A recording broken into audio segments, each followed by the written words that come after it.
আসসালামু আলাইকুম ওয়া রাহমাতুল্লাহি ওয়া বারাকাতুহু। আজ পবিত্র জুমাবার। আমি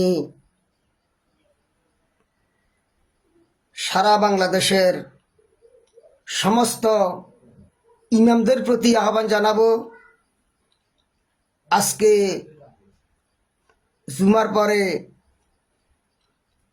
সারা বাংলাদেশের জন্য দোয়া করবেন এবং বর্তমান অন্তর্বর্তীকালীন সরকারের জন্য দোয়া করবেন, বাংলাদেশ সেনাবাহিনীর জন্য দোয়া করবেন এবং বাংলাদেশের যে সমস্ত ছাত্রছাত্রীরা তাদের তাজা রক্ত দিয়ে আজকে বাংলাদেশকে স্বাধীন করেছেন, বাংলাদেশকে মুক্ত করেছেন, সমস্ত ছাত্র ছাত্রী যারা শহীদ হয়ে গিয়েছেন, আল্লাহ রাব্বুল আলামিন তাদেরকে যেন শাহাদাতের মর্যাদা দান করেন এবং জান্নাতুল ফেরদাউসের মেহমান যেন বানান।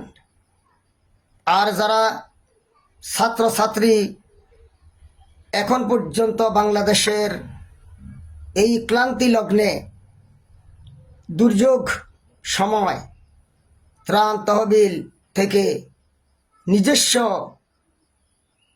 অর্থ থেকে এবং অত্যন্ত পরিশ্রম করে দুস্থ মানুষের কাছে খাদ্য বিতরণ করছেন, আজ জাতি তাদেরকে ধন্যবাদ জানাচ্ছে। আমার পক্ষ থেকে আমিও ধন্যবাদ জানাচ্ছি। এর পাশাপাশি যে সমস্ত দুস্থ মানুষ কষ্ট পাচ্ছেন তাদেরকে আমরা দোয়া করি, আল্লাহ পাক যেন তাদেরকে ধৈর্য ধারণ করার তৌফিক দে। আবার পানি যদি কমতে থাকে, যার যার বাড়ি ঘরে আল্লাহ পাক যেন তাদেরকে সুন্দরভাবে ফিরিয়ে দে। প্রিয় দেশবাসী, আমি বাংলাদেশের পক্ষ থেকে সমস্ত জনসাধারণকে, ছাত্রছাত্রীদেরকে আমি মুবারকবাদ জানাই। এরপরে আমরা যেই সমস্ত সেনাবাহিনীরা তাদের অক্লান্ত পরিশ্রমে দেশকে চালাইতেছেন, ত্রাণ তহবিল চালাচ্ছেন, এটাও জাতীয় সেনাবাহিনীর অক্লান্ত পরিশ্রমকে ভুলার মতো নয়।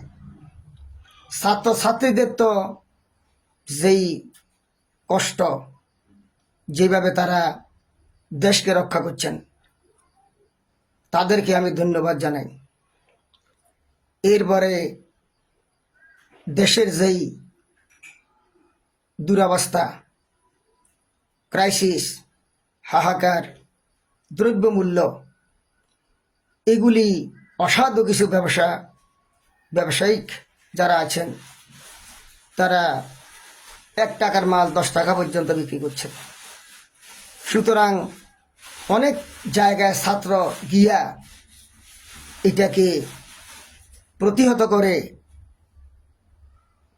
জনতাকে স্বস্তি দিচ্ছেন, দাম কিছু কমাচ্ছেন।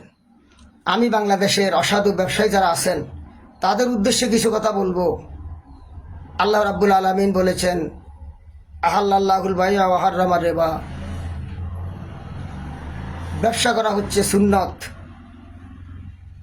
আর সুদ খাওয়া হচ্ছে হারাম।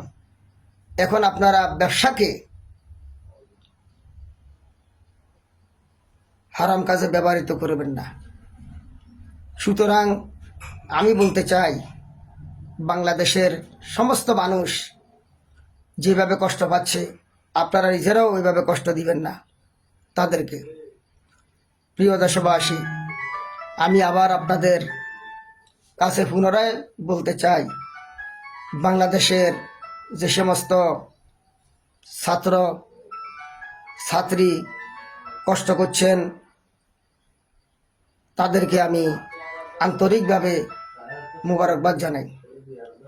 বাংলাদেশের যে সমস্ত সাংবাদিক ভাইরা আছেন তারাও দেশের ক্লান্তি লগ্নে আমরা দেখেছি তারা অনেক কষ্ট করছেন। সুতরাং বাংলাদেশের জন্য তারা যে কাজ করছেন জাতি তাদেরকে ভুলবে না। প্রিয় দেশবাসী, আলেম ওলামাদেরকে আমি বলছি, আপনারাও অন্তত মাদ্রাসা মুদারেস যারা আছেন, মসজিদের ইমাম যারা আছেন, তারা অন্তত সাহায্যের হাত বাড়িয়ে দেন। আমিন।